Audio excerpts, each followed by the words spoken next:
Jika imam tak menyedari solatnya batal atas sebab-sebab tertentu, bagaimana status solat makmum yang mengikutnya sehingga salam? Adakah makmum masih dapat fadilat pahala? Kita sembahyang, manakala imam sujud, Allahu Akbar, nampak di tumit imam apa tu? Cat. Orang Kuala Lumpur sebut cat juga. Pen. Itu kalau ada di tumit atau di kulit, itu air wuduk tak masuk. Air wuduk bila tak masuk, wuduk batal. Kalau wuduk batal, solat batal.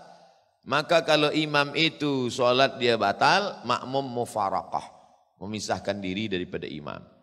Selepas solat bagi tahu imam, tu imam, tu tumit awak. Oh, aku tak nampak tadi. Yalah, tumit mana nampak? Orang lain tengok. Dan sebab itu wuduk tu mesti kita tengok semuanya. Itu yang zahir. Bagaimana kalau kita tak tahu? Nahnu nahkumu bizawahir. Rupanya imam ni pula imam yang tak banyak belajar. Dia pula takut dan malu. Sebenarnya tengah sembahyang tadi dah keluar angin. Kita tak tahu. Dia tak bagi tahu. Maka kita tidak dihukum pada yang kita tak tahu. Takkan kita tanya, Tuan Imam, apakah tadi semuanya sukses? Mana kita tanya? Kita hanya hukumkan pada yang kita tahu saja. Yang kita tak tahu Allah tak hukumkan pada kita. La yukallifullahu nafsan illa wus'aha. Kepelbagaian mazhab itu merupakan rahmat Allah. Bagaimana kita perlu meraihkan perbezaan fahaman tersebut? Saya dah jelaskan tadi. Bila imam membaca Fatihah, maka menurut mazhab Hanafi makmum tak perlu baca karena imam sudah baca.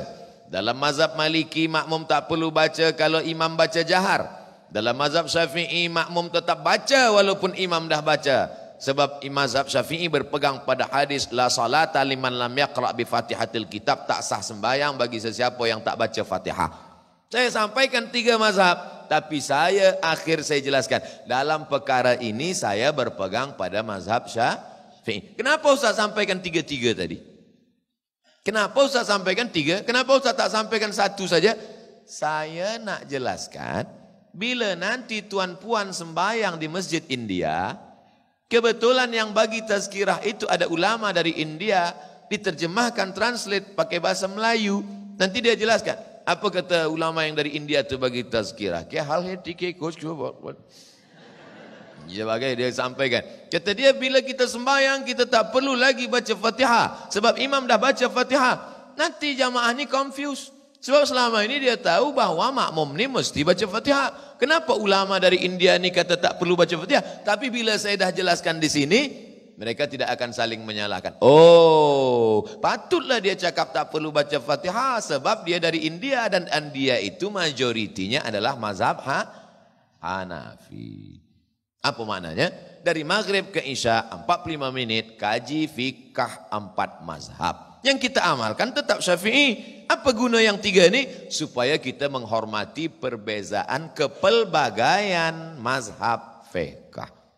Saya alhamdulillah di Maghribi 2 tahun. Mereka mazhabnya Maliki.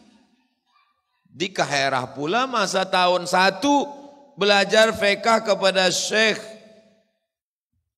Najjar. Syekh Fatah Najjar, mazhab dia Hanafi. Di kitab tu dia tulis, lelaki perempuan yang bersentuh kulit tak batal wuduk. Masa tu saya orangnya keras sikit. Buku tu masih ada di rumah, saya tulis di situ, saya tak bersetuju.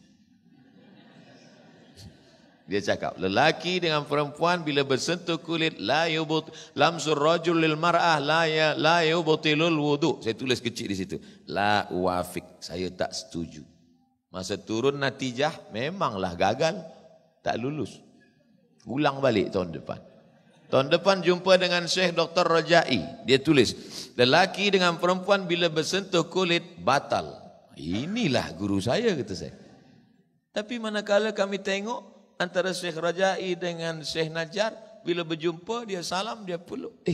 Kenapa mereka berkawan? Rupanya ini hanyalah perbezaan pada masalah fiqh saja. Ini kekayaan umat Islam. Kita mesti saling hormat menghormati. Tapi dalam pengamalan, saya tetap mengamalkan mazhab Syafi'i. Apa hukum bersalaman di antara sesama bukan mahram? Adakah pandangan ulama yang membolehkan bersalaman di antara lelaki dan wanita yang bukan mahram? Saya sampai setakat ini bila ada yang nak bersalaman saya selalu angkat tangan. Kenapa? Dalam hadis dikatakan li ayyuta'ina ala ra'si ahadikum, dicucukkan ke kepala kamu paku dari api neraka, khairun, lebih baik, min antamussa yada mar'atin la tahillu lahu, lebih baik daripada menyentuh tangan perempuan yang tak mahram. Nabi Muhammad SAW pun tak memegang tangan perempuan yang tak mahram. Masa baiat dia angkat tangan saja, dia tidak bermusafahah, bersalaman. Tapi kami tengok Syekh Yusuf Qardawi bersalaman dengan perempuan, Syekh Ali Jum'ah bersalaman dengan perempuan. Dia ambil pendapat yang membolehkan bila tak ada nafsu. Saya ada nafsu lagi. Mereka ni ulama-ulama besar. Saya tak salahkan mereka. Mereka ulama, mereka guru-guru kami. Baca kitab fatwa mereka kami amalkan. 30 fatwa seputar Ramadan, itu saya ambil fatwa Syekh Atiyah Saqar, Syekh Ali Jum'ah, Syekh Yusuf Qardawi. Takkan saya salahkan Syekh Ali Jum'ah, Syekh Yusuf Qardawi. Mereka ulama-ulama. Tapi saya pribadi pakai pada itu saya tak salam. Maka selama ini bila ada jamaah salam, saya kata. Ada juga setengah orang bila nak salamin dia dah tua, nenek-nenek, dia kata haram. Bila anak gadis, tak apa. Ini jangan. Sebab itu maka kita jaga diri kita. Kita jaga sebab syaitan akan masuk. Bagaimana cara amalan untuk kita terus istiqamah dalam melaksanakan kebaikan dalam kehidupan? Pertama, berjamaah. Jangan pernah selepas bertaubat sendiri. Mesti ada community. Ada community bikers, Islamic bikers. Ada community, macam-macam community. Ada di Riau, di tempat saya bagi tazkirah, macam-macam community. Mereka ajak saya, Ustaz Somad, kita pergi ke sana naik ke motosikal.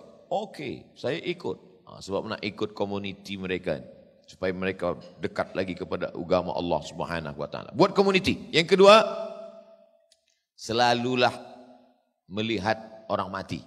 Sebab dengan melihat orang mati itu kita ingat mati insya-Allah. Man syahidal janazata hatta tusalla alaiha. Siapa yang menengok jenazah hingga disolatkan, lahu qirat, dapat pahala 1 qirat. Wa man syahidal janazata hatta tudfan. Siapa yang ikut menengok jenazah hingga masuk ke liang lahat, lahu qiratan, dapat 2 qirat. Apa 2 qirat tu ya Rasulullah? Mithlul jabalainil azimaini, seperti 2 bukit Uhud. Masuk ke liang lahat, sambut jenazah, letakkan ke bawah. Yang belum pernah buat, buat. Rasakan. Naik ke atas, orang tanya, macam mana rasanya? Susah nak diungkapkan dengan kata-kata. Meleleh air mata. Saya letakkan jenazah itu ke dalam, dianjurkan supaya hidung itu dibuka, kain penutup muka ditempelkan, hidung ditempelkan ke tanah. Cuba kita bayangkan kalau kita lah yang menjadi itu. Masuk ke dalam lubang, hidung ditempelkan ke tanah, lepas itu ditutup dengan kayu, habis itu ditimbun, mereka semua balik dan kita sendiri dalam. Cuba bayangkan. Apa yang boleh menolong kita? Jamaah miti yang 1000 orang ni, ada tak yang nak mengawani saya agak semalam? Semua dah menggeleng. Oleh sebab itu maka sadarlah kita saat itu. Maka insya Allah selalu saya tiap bulan kalau ada kabar Ustaz Abdul Somad ini ada jamaah meninggal dunia, saya datang. Sebab ada nasihat. Orang tak bagi nasihat pada saya. Saya jumpa pada Habib, Habib bagi saya nasihat. Cukup tu dah. Doktor bagi saya nasihat. Cukup sudah. Mana nasihat yang paling masuk ke telinga, ke hati? Nengok orang mati. Buka, tutup mukanya, cium. Sejuk. Macam ais. Saya selalu. Tapi yang cium ni sesama lelaki. Jangan bini orang pula cium. Oleh sebab itu maka selalu tengok orang mati. Wa kafa bil mauti wa'izah. Yang ketiga, tengok saudara-saudara kita yang istimewa, yang kekurangan. Sampai saya ke masjid, maaf beribu maaf, rupanya tangan dia bekas kena api terbakar. Dia angkat tangan dia berdoa lama. Saya di belakang. Saya tengok, ya Allah, aku yang sihat selama ini mengangkat tangan kejap je. Dia yang kau uji dengan begitu lama tangannya ke atas. Baru kita sedar. Banyak nasihat yang kita tengok tak tertulis di buku, bukan ada kertas, bukan ada dalam kitab. Tapi kita tengok dengan mata kita sendiri. Banyak orang-orang yang kekurangan dari physically dia, tapi sesungguhnya batin dia jauh lebih sempurna daripada kita. Kita pula physically kita sempurna, tapi batin kita cacat. Na'udzubillah. Oleh sebab itu 3. Jaga jamaah, tengok orang mati, tengok orang yang kekurangan, insya Allah kita akan istiqamah.